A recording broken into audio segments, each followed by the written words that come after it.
ॐ विश्वं दर्पणदृश्यमाननगरी तुल्यन्निजान्तर्गतं पश्यन्नात्मनि मायया बहिर्वोद्भूतं यथा निद्रया यस्साक्षात् कुरुते प्रबोधसमये स्वात्मानमेवाद्वयं तस्मै श्रीगुरुमूर्तये नमः इदं श्रीदक्षिणामूर्तये बीजस्यान्तरिवाङ्कुरो जगदिदं प्राङ्निर्विकल्पं पुनः मायाकल्पितदेशकालकलना वैचित्रचित्रीकृतं मायावीव विजृम्भयत्यपि महायोगी वयस्वेच्छया तस्मै श्रीगुरुमूर्तये नमः इदं श्रीदक्षिणामूर्तये तस्मै श्रीगुरुमूर्तये नमः इदं श्रीदक्षिणामूर्तये ॐ सहना भवतु सहनौ भुनक्तु सह वीर्यङ्करवावहै तेजस्विनावधीतमस्तु मा विद्विषावहै ॐ शान्तिः शान्तिः शान्तिः सदाशिवसमारम्भां शङ्कराचार्यमध्यमाम् अस्मदाचार्यपर्यन्तां वन्दे गुरुपरम्पराम् ॐ पार्थाय प्रतिबोधितां भगवता नारायणेन स्वयं व्यासेन ग्रथितां पुराणमुनिना मध्ये महाभारतम् अद्वैतामृतवर्षिणीं भगवतीम् अष्टादशाध्यायिनीम् अम्ब त्वामनुसन्दधामि भगवद्गीते भवद्वेषिणीम् यं ब्रह्मा वरुणेन्द्ररुद्रमरुतः स्तुन्वन्ति दिव्यैस्तवैः वेदैः साङ्गपदक्रमोपनिषदैः गायन्ति यं सामगाः ध्यानावस्थिततन्गतेन मनसा पश्यन्ति यं योगिनः यस्यान्तं न विदुःसुरासुरगणाः देवाय तस्मै नमः देवाय तस्मै नमः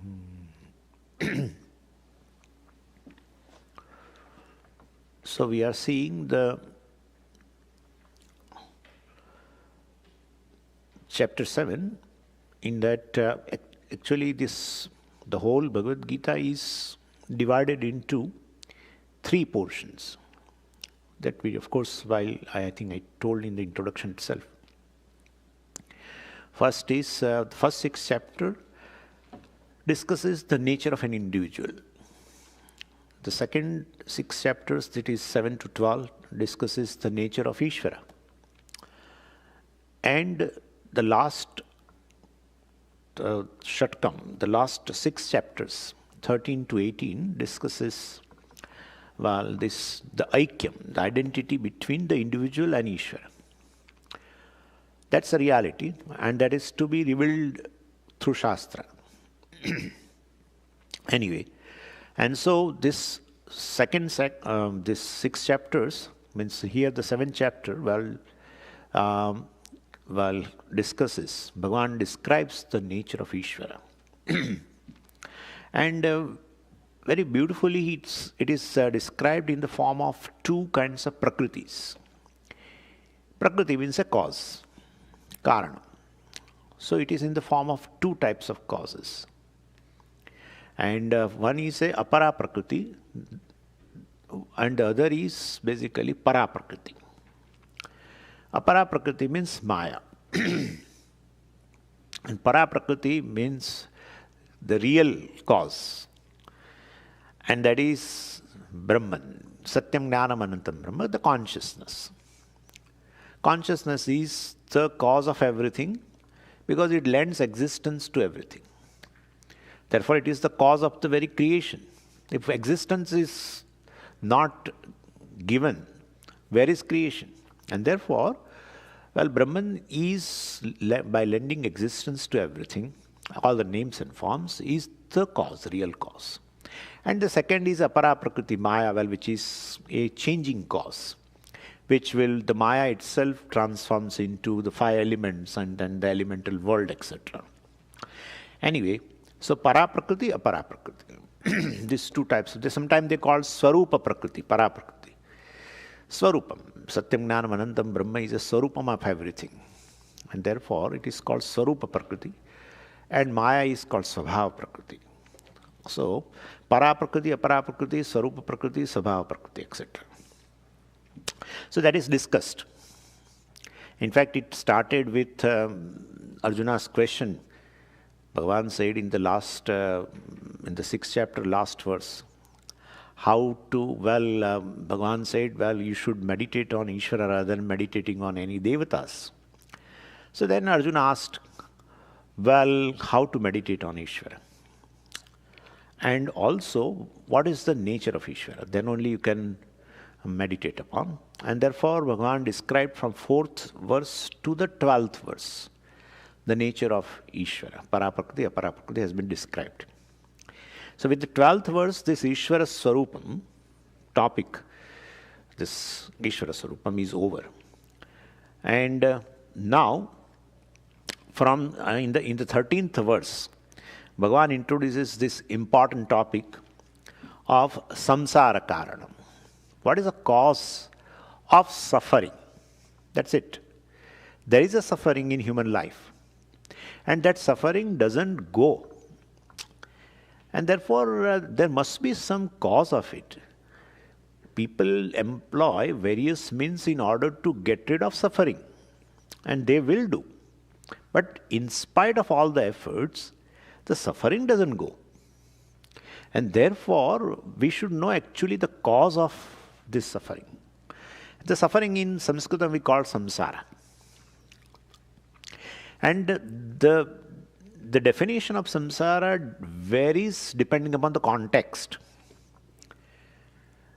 Samsara also, in one context, samsara is defined as, misplaced search. You are searching something. Every human being is searching something. And that search, every human being does somewhere else rather than doing it somewhere else, at some other place. Therefore, it is a misplaced search, which we call as the search of a peace in one's life, search of a joy, happiness in one's life, or search of a security. That's a universal goal of everyone. But people are searching outside. So it's a misplaced search. And therefore, the human being struggles in order to gain these three from the world. That struggle is called samsara. And definitely, since he is extrovert, the human being is extrovert, he looks upon something as a source of peace, something as a source of a happiness, something as a source of a security. And therefore, definitely is getting attached to that thing. He is emotionally dependent on that thing. And the things keep varying. The things change, things go away also. And therefore, that attachment leads to sorrow once the thing goes away. And definitely, when this both attachment and the sorrow is present in human's mind, then definitely he cannot think properly. His intellect is veiled with the attachment and sorrow. Then he cannot take proper decisions. The right thing looks as wrong, the wrong looks as right, and that is called delusion, confusion. So samsara can also be defined as attachment plus sorrow plus delusion, confusion. That also can be called samsara. And that perpetuates all the time. Because wrong decision leads to a wrong results. When wrong results come, unexpected results come, not desirable, such result comes, undesirable results come, definitely it leads to sorrow. In sorrow, again, his mind is veiled with that sorrow, cannot take proper decision, and therefore again, he will do the wrong actions. considering them as a right. And that is how this ragaha, shokaha, mohaha perpetuates throughout the life. Therefore, it is called samsara. Samsara means samyak saranam, which goes very well. I mean, the human being, the jiva slides into that, in these three. All the time it remains. It's a vicious cycle. That is called samsara. So, samsara can be defined in many ways. But the actual cause, ultimately, samsara actual cause of the samsara is ajnanam. That's what Shastra reveals. What you are searching, well, the peace, security and happiness, etc., is nothing but yourself. It is not outside, it is within yourself, means it is you, which I don't know. And therefore, the cause of the samsara is ignorance. That has been, this is going to be told here. And ignorance, if you understand the cause of a samsara is ignorance, well, you will strive for the knowledge. But in the field, in the spiritual field, you will find people want to get rid of samsara, suffering, by spiritual means, but by all other means except gaining knowledge. When it comes to gaining knowledge, etc., people are not ready for that. Somehow. What is the reason, I don't know. But that this is given a last priority. They feel that reading, etc., is all this a theoretical aspect, and you should practice something. You should elevate yourself, well, spiritually, by which the suffering will not touch you. But that doesn't happen. That doesn't happen. Anyway, so because people used to ask why we are discussing the cause of samsara. Because that is very essential. That you should understand very clearly that ignorance is the cause. And to get rid of ignorance, the only solution is a knowledge. There is no other solution. And therefore, then one can definitely commit oneself to the knowing oneself, etc. Anyway, so Shankaracharya ji introduces here, says in the verse 13 introduction, Evam bhutam api parmeshwaram nitya shuddha buddha mukta svabhavam sarva bhutatmanam nirgunam samsara dosha bija pradaha karanam mam na abhijanati jagat iti anukrosham darshayati bhagavan taccha kin nimittam jagataha ajnanam iti uchyate. So Shankaracharya ji here, well, introduces this samsara karanam, samsara bijam. Bijam is karanam, is ajnanam. He uses the word bijam. And he also says that anukrosham, Bhagavan anukrosham darshayati. So anukrosham actually is lamenting. So Bhagavan is lamenting that people are suffering, and I have given the solution which is ready and which is there, very much there around. But people are not basically, gaining this knowledge. People don't take the medicine for this samsara roga, etc. That's what he says here.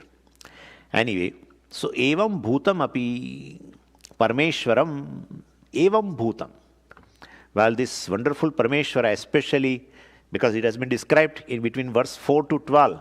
So, evam bhutam, the Paramatma who is of the nature of such, especially the Paraprakriti, Satyam Jnanam Anantam Brahma, etc. Such a Parmeshwara. And why you say, Swamiji, Parmeshwara is Aparaprakriti also? Why Paraprakriti alone you are mentioning? Because he says here, Bhashakara says, evam bhutam api Parmeshwaram nitya shuddha buddha mukta sabhavam. So, well, who is of the nature of, well, nityam, eternity, whose nature is beyond time. Then, shuddham, who is ever pure, buddham, who is of the nature of consciousness, and muktaha, who is of the nature of, who is ever liberated, well, who is free from any limitations, any bondage. Well, nitya shuddha buddha mukta sabhavam, of the nature of such paraprakriti or the Ishvara who is of the nature of this. Well, and here one thing I would like to mention is this nityam can be taken as an adjective, or nityam you can take it as a noun also. Nityam, shuddham, buddham, muktam. Nityam means which is eternal, shuddham pure, Buddham, consciousness, which is of the nature of consciousness, and Muktam, free from any limitation. Or else, Nityam you can take it as adjective. Nitya Shuddham means ever pure. Nitya Buddham, which is ever enlightened, ever of the nature of consciousness. And Nitya Muktam, which is ever free. So you can take it either as a adjective, or you can take Nityam as a noun also. Anyway, so Paramatma, who is of nature of this, Svabhavam, Svabha means of the nature, and then what is that? Sarva Bhuta Atmanam, this Paraprakriti, well, this Parmeshwara of the nature of, who is the Atma of all the living beings. Sarva Bhuta Atmanam, who is the Atma of all the living beings. Well, and this Nirgunam, this Paraprakriti, who is of nature of Nirgunam, who is free from all attributes. So, if you have taken this Apara Prakriti, if you take it, then it cannot be Nirgunam. Apara Prakriti means Maya. Maya means all the gunas, and therefore that cannot be taken. So, Nirgunam indicates very clearly that out of these two, Apara Prakriti and Para Prakriti, well, Ishvara here, Parameshwara has been taken as a Para Prakriti. And a little interesting observation is, word Nirgunam is not there in the Moolam. Bhagavan doesn't say. In 13th verse we have not read, but if you just see in the 13th verse, there is no word called Nirgunam. Bhashyakara has added. Why he has added? Without that, that's how Vishishtadvaitin don't like this, and Dvaitin also don't like. Because they don't accept Nirguna Ishvara at all. Saguna, because if you accept Nirguna Ishvara, means Ishvara without attributes, without any qualification, then there will not be a distinction from Jiva. Any qualification distinguishes. Like Jiva has a certain qualification, Ishvara has a different qualifications. Therefore, Jiva and Ishvara are different. Alpagnya, Alpashakti, etc. are the qualifications for Jiva. Sarvagnya, Sarvashakti, etc. are qualifications for Ishvara.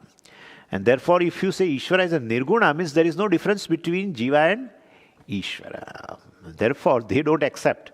That is actually Advaita. But this is, they never like that the Jiva is by nature, in reality he is Parameshwara. They don't like it. So they accept only Saguna Ishvara. So they didn't like this. Nirgunam word used by Bhashyakara, they didn't like. Anyway, Dvaitin also will not like, definitely, because they accept Dvaitam between Jiva and Ishvara. So, for Vishishtadvaitin, this Parameshwara is just Saguna Narayana. They call Brahman as a Narayana. And for Dvaitin also, it's the same thing. So anyway, here it has been said this. Therefore, the question it has been raised here. Why? Because Bhagavan has not said Nirgunam. Then why Acharya has to use word Nirgunam? That's what the question is. Well, what is the pramanam for Bhashyakara to use this word Nirgunam? So, is there such a thing, word Nirgunam is indicated in the shloka? Yes, it is very much indicated. That's how Bhashyakara is used. So, Bhagavan says, Ebhya param mam. See, Ebhya param mam. That indicates Nirgunam. How? We'll see. Ebhya. So, Ebhya means from them. And param means beyond. Mam. Mam means me. So, Ebhya param mam means I am beyond them. That's what it indicates. So, and here, Ebhya means them. I am beyond them. So, what is the meaning of the word them? Well, it's a pronoun. Right? It's a pronoun from them. Whenever you use a pronoun, its pronoun is a proxy. And therefore, it replaces noun. So, it replaces noun means noun has been used before. Then only you can say. Like, Swami M has come from India, etc. You say. And then you will not say Swami M, etc. Then you said he was not seen yesterday. So, he, immediately you replace Swami M by the pronoun he. And so, same way here, Ebhya, I am beyond them. pronoun. Definitely in the previous verse, before that, there must have been a noun that is referred by Bhagavan here. And so what was that topic of the previous context? Well, Bhagavan said in the 12th verse, if you see, Ye chaiva satvika bhavaha rajasaha tamasaschaye. So, satvikaha, rajasaha, tamasaha, bhavaha. Bhavaha means padarthaha, different objects made up of sattva, rajas, tamo guna. Means ebhyaha, by that Bhagavan indicates three gunas. All the three gunas have been indicated. Sattva, rajas, tamas gunas have been indicated. And therefore, word them here in this ebhyaha, well, refers to these three gunas. And Krishna says, ebhyaha param mam. I am beyond these three gunas. And therefore, definitely, that means whoever is beyond these three guna will be nirgunam. And so, what nirguna is not Shankaracharyaji's interpretation, but it is in Krishna's own statement. Okay, that's over. That's one doubt has been cleared. Then, Bhashyakara says, samsara dosha bija pradaha karanam. This nirgunam Brahman is a destroyer. Destroyer of what?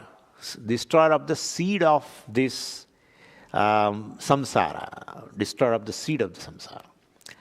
Anyway, pradaha karanam. Daha also, generally we in Sanskrit, daha we use for the thirst.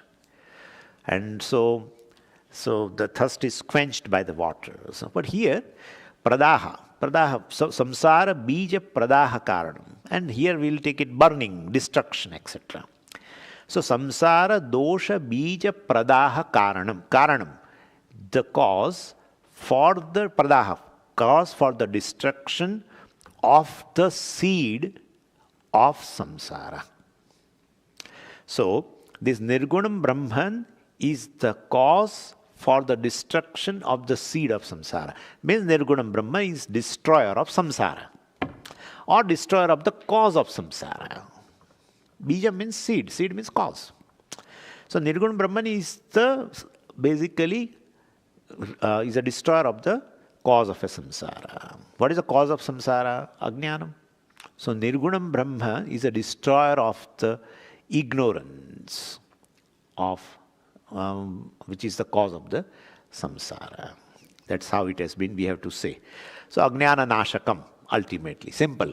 Simple Sanskritam is ajnana nashakam, destroyer of ajnanam. That's it. So nirgunam Brahma destroys ignorance. Nobody would accept. Who will accept this? Because ignorance is beginningless. Brahman is beginningless. If Brahman destroys ignorance, then now we should not have any ignorance. Right? Because ignorance is beginningless, but then Brahman also is beginningless. Then Brahman would have destroyed ignorance, suppose. Brahma is a destroyer of ignorance, then there would not be any ignorance. Then in that case, why we are sitting? Why we are sitting? Because our ignorance has already gone. And Brahman being pervading everything, pervades even Ajnani, pervades even Jnani. Only difference is Jnani knows I am Brahman. Ajnani, due to ignorance, doesn't know I am Brahman. Therefore, ignorance is very much there along with the Brahman. Right? Jnani says I am Brahman. Well, but that Brahman pervades even Ajnanis also. All pervading Brahman. And therefore, Ajnani should not say I don't know Brahman. If you say I don't know Brahman, means Ajnanam is very much there along with what? Brahman. If Ajnanam is there along with the Brahman, Brahman has not destroyed ignorance. Therefore, why Bhashyakara says Nirgunam Brahma is a samsara dosha bija pradaha karanam. Nirgunam Brahma is a destroyer of this cause of a samsara, Ajnanam, etc. Well, we have an answer. Here we have to take Nirgunam Brahma Jnanam. Well, is the destroyer of ignorance. Not Brahman is a destroyer of ignorance.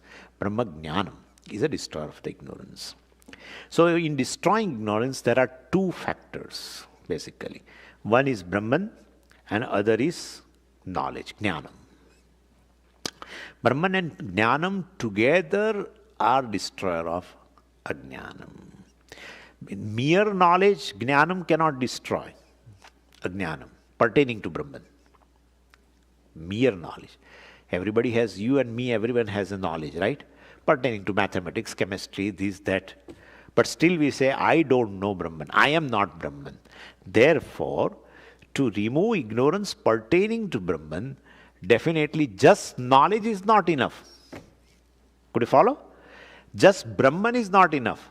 Brahman cannot remove the ignorance. Mere knowledge cannot remove ignorance. Definitely, so both are required. The jnana vritti, which we call akhandakara vritti, I am Brahman, such a vritti destroys the ignorance pertaining to Brahman. This is how it should be. So if you want to, remove the ignorance pertaining to the pot, etc., you should have a gata vritti, pot thought. If pot thought does not arise, then the ignorance pertaining to pot will not go away. And of course, we require consciousness. Definitely just pot thought cannot remove. Pot thought plus consciousness ultimately removes. We call it pot knowledge, ultimate. So, both the things are required. Anyway, so this is another question here, and that has been answered. So, Brahma Jnanam is the destroyer of this Atma Ajnanam or Brahma Ajnanam. So, both are the causes. Okay. So, samsara dosha bija pradaha karanam mam na abhijanati. So, this Paraprakriti people do not know. Nirgunam Brahma, which is Paraprakriti. Paraprakriti means Satyam Jnanamantam Brahma. I said Aparaprakriti means Maya. That is also Ishvara. That is also cause. Paraprakriti also, Satyam Jnanamantam Brahman also is a cause. Lending existence to everything is a cause. What lends existence is a cause. That's it. So therefore, that's a real cause in fact, without which there will not be creation, will not be possible. So Paraprakriti also is a cause, real cause, and Aparaprakriti, Maya also is a cause, from which all elements and elemental world has come. Anyway, so here it says, samsara dosha bija pradaha karanam mam na abhijanati. Bhagavan says, mam na abhijanati. People do not know me. So in Moolam you will see the word Jagat is used in the first line. We have not read it, but the word Jagat is used. Shankaracharya ji, also uses that word. But Jagat means, we will not say Jagat doesn't know me. Bhagavan doesn't want to say Jagat doesn't. Jagat means even chair. Bhagavan is lamenting, oh, the chair doesn't know me. What kind of a thing? So basically, human beings, we have to, because this is how the Sampradaya works. Word is used. You cannot take in a literal sense. Based on the context, you have to little bit, stretch your elbows, you can say. That's what Swamiji was saying all the time. Stretching your elbows. I mean, you have to interpret properly. Otherwise, the meaning of the sentence would not make any sense. And therefore, here, Jagat, we have to take it Manushya. The human beings do not know me. Bhagavan laments like this. Inert word, as such also cannot know. Anyway, so the human being doesn't know what the Paraprakriti is. So, such a ignorance of the Paraprakriti, Bhagavan says, is the cause of the samsara, suffering. Only one suffering we have, and that we don't want. Other suffering cannot go. The one suffering is physical suffering, that will not go. That will remain. But emotional suffering we can get rid of. That is called samsara, emotional suffering. Emotional suffering includes emotional dependence on a thing or a person, which leads to frustration, which is called shokaha, and that leads to moha, confusion. When your mind is totally pervaded with the attachment or emotional dependence, plus the sorrow born of that, that mind is not a sane mind. It cannot think. It always thinks what is right as wrong and wrong as right. And therefore this combined together, ragaha, shokaha, moha, is called samsara. That is called suffering, in fact. That is what we are interested in here. Physical suffering cannot go. That because it's purely based on prarabdha. And therefore, but you can get rid of this suffering by gaining knowledge. So that is samsara dosha. And the cause is ignorance pertaining to the self. That self basically is free from such suffering. One should know that. Free from suffering. So anyway, if paraprakriti ajnanam is a samsara karanam, then moksha is not through any jnanam, but moksha is only through the knowledge of a paraprakriti or a Brahman. So nirguna brahma jnanam alone gives moksha. Moksha means a freedom from the samsara. That's what it is. A paraprakriti jnanam will not give moksha. And therefore we have aparaprakriti jnanam so much. Aparaprakriti means maya. And the product of maya, the world. We have so much of knowledge, but our suffering has not gone. Emotional suffering has not gone. So therefore this is indicating very clearly. So samsara dosha bija pradaha karanam mam paraprakritim na abhijanati, Bhagavan says. Well, they do not know my real nature. Well, I am the self of all, etc. I am Satyam Jnanam Brahma, that they do not know, and therefore samsara remains. So even Vishwarupa Darshanam also is not enough. And that is proven in the 11th chapter. Seeing Vishwarupa Darshanam, that person should jump. Arjuna should have jumped, right? That I am so much delighted. Instead he said, please, he was so much bhayam also samsara. So Vishwarupa Darshanam, aparaprakriti, let us say Vishwarupa Darshanam. The Ishvara with attributes, aparaprakriti. Ishvara without attributes, paraprakriti. So, the aparaprakriti jnanam will not remove samsara. In front of the Lord, even in spite of giving him so much of solace and so much guarantees and so many things, and he was a friend of Bhagavan, moved with Bhagavan so much, but seeing this form, Vishwarupa, which is called aparaprakriti, he in fact started trembling. So that is what it is. So this should be very clear in our mind. That's what I was telling before people came, that everyone wants to elevate oneself spiritually so that the samsara will not touch me, the suffering will not touch me. But they do all kinds of practices, but they never come to knowledge. Never come to knowledge. Most of the spiritual field, 95% of various type, out of, let's say in this spiritual market, all the things are available. Knowledge is available somewhere in some corner. And opting for the knowledge by the spiritual seeker is very bare minimum. So you will find here our strength is very low compared to the practices done everywhere else. That is how it is. Anyway, here it says, Bhashakara says, saying that Bhagavan anukrosham darshayati. Bhagavan is expressing a pity towards the people, towards this suffering humanity, that the solution is right there, but still they don't opt for that. Anukrosha means a pity. Anukampa you can say, daya you can say. So that is a thing. Well, and then the next question is, why does not the human being basically know this paraprakriti? Well, why? He doesn't know. Why he doesn't know?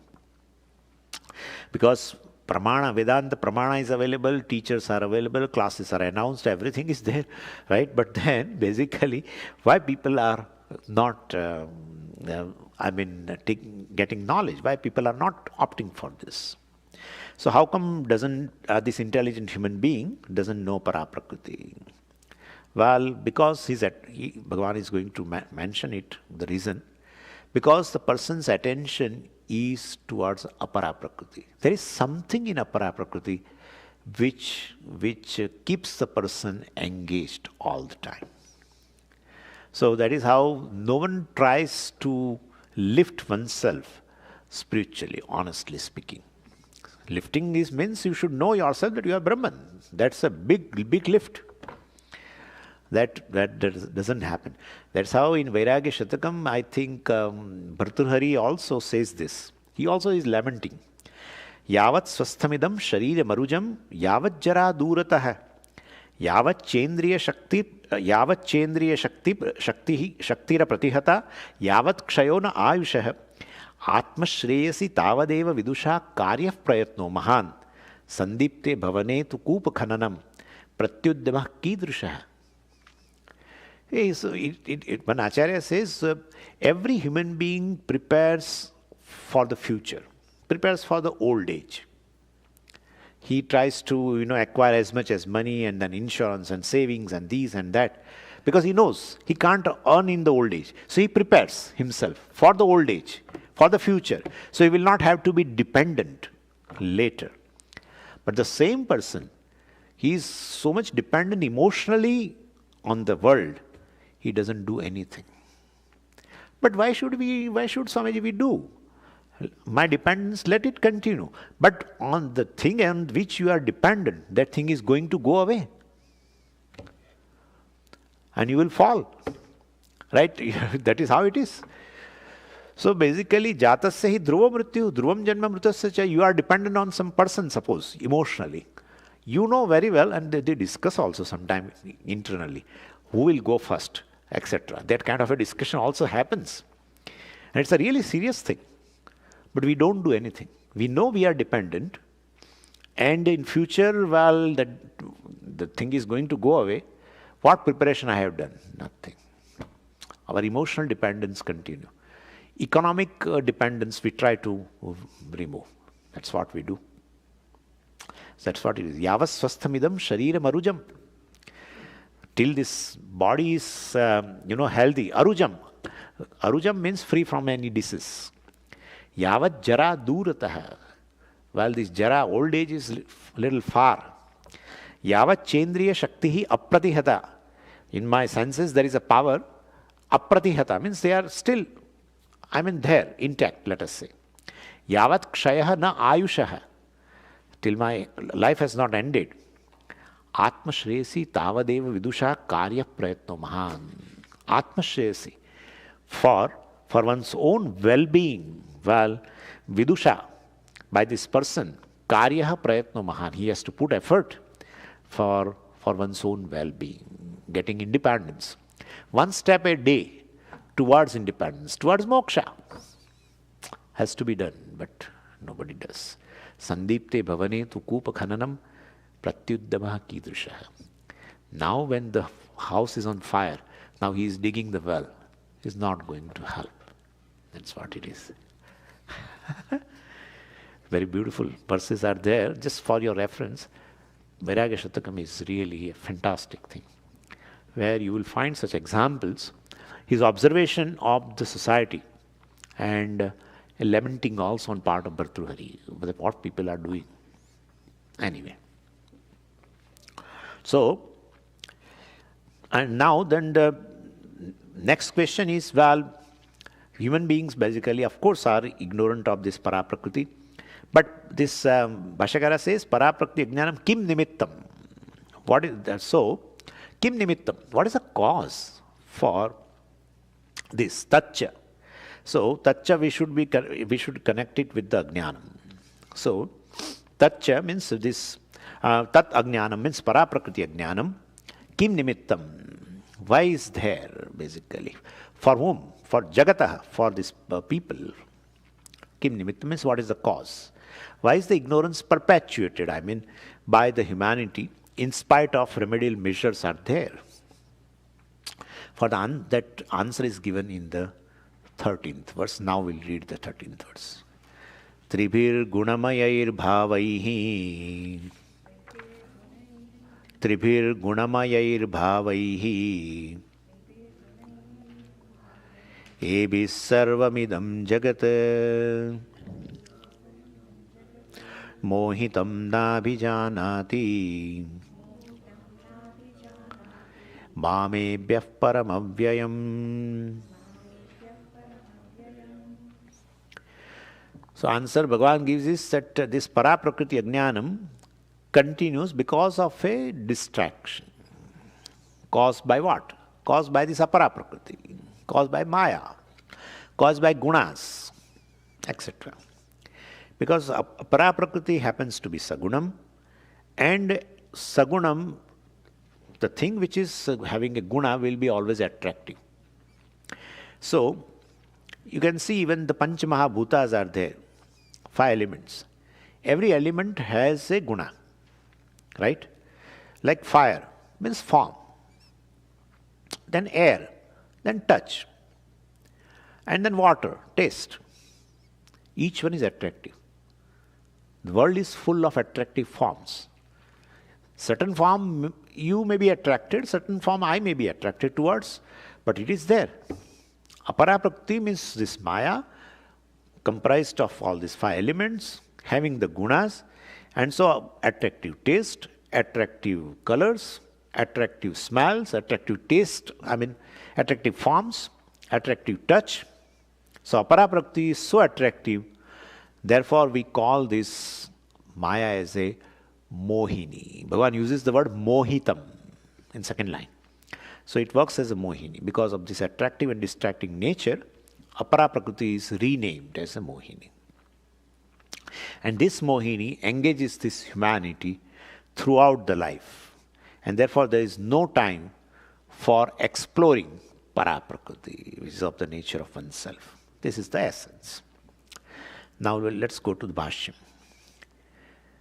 Tribihi gunamayaihi gunavikaraihi ragadvesha mohadi prakaraihi bhavaihi padarthaihi ebihi yathoktaihi sarvam idam pranijatam jagat mohitam avivekitam apaditam sat na abhijanati mam ebhyah yathoktebhyah gunebhyah param vyatiriktam vilakshanam cha avyayam vyayarahitam janmadi sarvabhava vikara varjitam iti arthaha.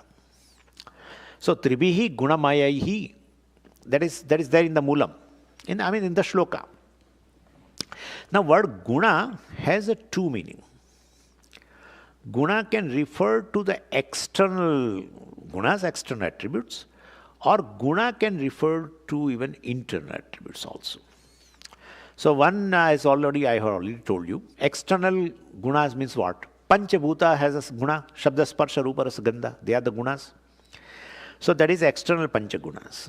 And they are attractive, that we know. We have discussed.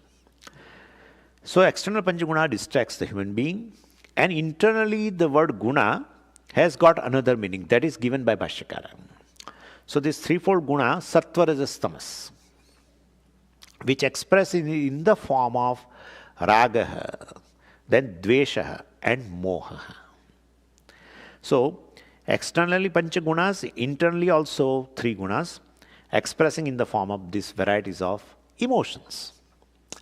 Internal gunas basically sattva, rajas, tamas, but we will not take directly guna. There is an effect of that guna in form of emotions, and definitely those emotions also distract the person basically. So that is how it is. And Bhagavan tells in the 14th chapter how each guna, including sattva guna, binds the person, distracts the person. It has been very beautifully said in the 14th chapter. And then in 19th verse, Bhagavan said that one who crosses, one who goes beyond these 3 gunas, well, ultimately knows me, etc. So, for your knowledge, I'm referring to 3 verses which clearly mentions in the 14th chapter, which clearly mentions that the gunas basically distract the person, binds the person. Tatra sattvam nirmalatvat prakashakam anamayam sukha sangena badhnati jnana sangena cha anaga, etc. So sattva-guna also binds the person. Rajo ragatmakam vidhi trishna sanga samudbhavam tanni badhnati kaunteya karma sangena dehinam. About rajas. And then tamas also. Tamasva jnanajam vidhi mohanam sarvadehinam pramadalasya nidrabihi tanni badhnati bharata. So, and there are other verses also. I'm just for the example's sake, I am taking this 6, 7 and 8th verse. So the gunas basically, which has an effect in terms of various modifications of the mind, especially emotions, will definitely distract the person, binds the person. So internal gunas also bind the person, and external gunas also bind the person. So it binds the person, it keeps the person busy, confused. Any emotion arises, like suppose an anger arises, you are busy. Either to fulfill, depending upon your anger. You remain angry till you let it out, and towards whatever the person. And not only that, or else you are busy in order to nullify that. Let's say, you want to get rid of this anger. So basically, inside also, which is of course in the form of a effect of a sattva, rajas, tamas. No one can basically determine sattva, rajas, tamas. You can basically determine the effect of sattva, rajas, tamas in form of various modes of the mind. That's what you are experiencing. You cannot experience three gunas. You can experience the effect of the gunas. That's what Bhagavan is also going to tell. So, of course, here Shankaracharya is not highlighting the external panchagunas, but is highlighting this internal sattvic, rajas, tamas gunas, expressing in the form of three types of emotions. That's how tribihi gunamayaihi, gunavikaraihi, Bhashyakara says. Because word mayat basically is in the sense of a vikara. So sattva, rajas, tamas, three gunas are there, but their vikaras are this raga, dvesha and moha. Attraction, aversion and delusion or confusion. So raga, dvesha, mohadi prakaraihi, bhavaihi. Raga, dvesha, mohadi prakaraihi, which are in the form of the guna. The effects of these three gunas, which are in the form of this raga, dvesha and moha. Bhavaihi. Here bhavaihi means actually, word bhava has come in the 12th verse also. Yechaiva sattvikaha bhavaha. But there Bhashyakara has not defined word bhavaha. Here he is defining bhavaihi. He says it is padarthaihi. So padarthaihi. So padarthaihi means what? Here ragadvesha moha padartha? No. Ragadvesha moha vrittis, thoughts. They are the padartha here. We have to take it that way. Anyway, so ragadvesha mohadi prakaraihi, bhavaihi, and so guna bhavaha. So this abhi means, it is these three, by these three. Yathoktaihi, abhi means by these three. Means what? Yathoktaihi, because this has been mentioned where? In the 12th verse, sattvikaha, rajasaha, tamasaha, bhavaha. Mentioned previous. 7th chapter. So, tribihi gunamahi bhavaihi ebihi sarvam idam mohitam. Sarvam idam jagat mohitam. Sarvam idam is equal to, Bhashyakara says, prani jatam. Jatam as such means a group. Group means all the living beings, especially human beings, are mohitam. Mohitam means are confused, trapped by these three gunas. Actually, prani jatam can be taken as all the living beings also. All the living beings. But we should mention here Manushya, but all the living beings basically, birds, animals, insects, all. Instinctively looking for peace outside, looking for the objects of happiness outside, not just human being. You can see, you can infer very well. So if you give something to the dog and dog starts, wagging his tail, so it becomes happy. So they are also extort, but instinctive. Yeah. But in case of a human being, he could avoid that, but he doesn't avoid. So it is not an instinctive. And anyway, and they are refined also. Basically, our objects, means of gaining security, means of gaining happiness, means of gaining peace are refined, very, very refined. Very, very refined. That's what yesterday I think I was telling. There is no insurance system among the dogs. Dogs will never look for an insurance agent. Let me call and I should have insurance. Then So, insurance is a source of a security. Saving is a source of security, but they don't have this kind of a thing. So, even though they have a certain means of security, they have a certain means of gaining peace, they have a certain means of gaining happiness, but not refined. Instinctively, they have been programmed that these are the sources of joy, these are the sources of security. That's how they work. So, Sarvam Prani Jatam Jagat, Jagat means, entire humanity, is trapped, mohitam.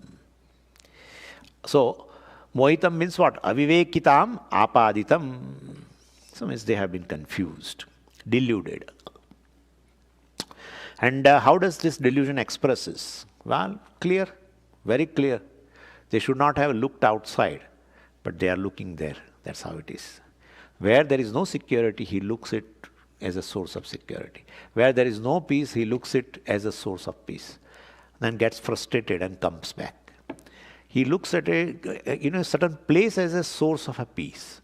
Swamiji, if I go there, to that place, I become very quiet. And he goes there. And within no time, he returns with agitated mind. So this is how it is. So this is called mohitam. But the apara prakriti, the world, has the capability, because it's a product of Maya. Therefore it is basically Mayikam. And therefore what belongs to Maya, ultimately creates this kind of a delusion. That's how we are deluded while seeing a certain, a show of a magician. We are deluded, right? So this is how it is, because whatever is a product of a Maya ultimately. Anyway. So, avivekitam apaditam, suppressing this discriminative intellect, basically this, and this has been narrated very well in the Bhagavad Gita, dhyayato vishayan pumsa. This applies, what we are discussing is not to the people who are outside. We ourselves are basically, are distracted sometimes by this apara prakriti, by these gunas, etc. Or even internal gunas also, which we have discussed.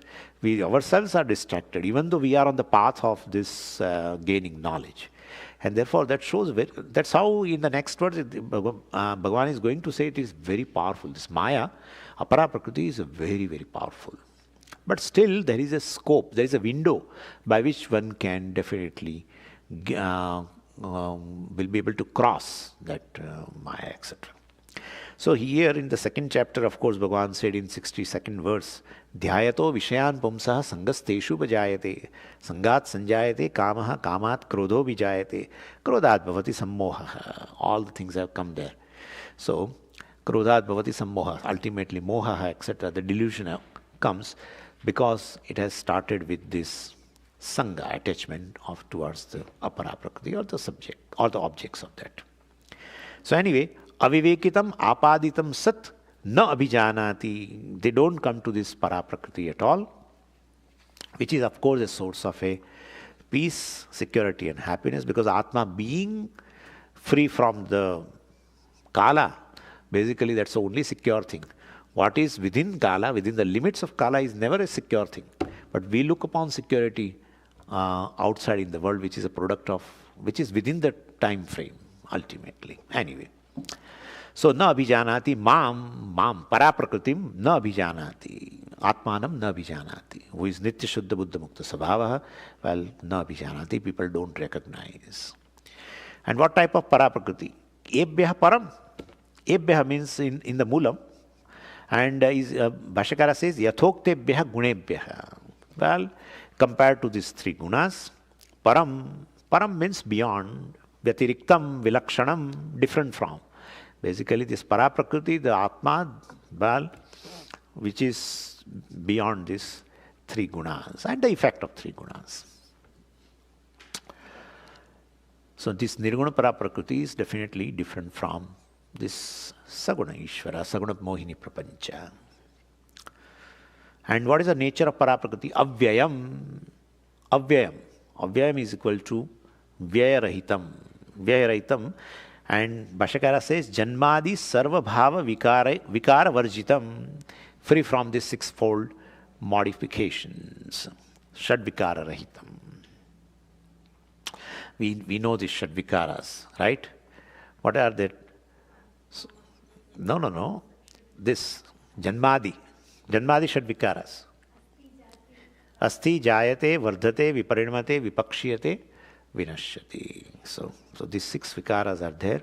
Well, that shows it is a vyaya. It's all the time changing, modifying. Atma is free from that. And the thing is actually, so now okay, I want to brush aside this apara prakriti and wants to know para prakriti. Where is para prakriti? Where the apara is, there the para prakriti is. That's how it is. Only thing is you are attracted towards these gunas, etc. belongs to apara prakriti. Therefore, there itself your mind doesn't go. That's how in Vedanta they give these 2 examples all the time. In 13th chapter, Bhagavan gave this example. One example he gave is of a akasha. Other example he gave of a prakasha. And very, very nice thing is, if I say how many things are there here, you will say only one, and that is hand. But frankly speaking, there are 3 things here. There are 3 things. The hand cannot be like this if akasha is not there. How the hand is going to be accommodated without akasha? So basically, akasha is already there, pervading hand, but we never appreciate it. And also hand you are able to see.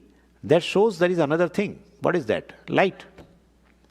So even though light is there, space is there, and hand is there. 3 things are there. But if I ask you how many things are there, you will say only one. Hand. Why? Because hand has a form, color, guna.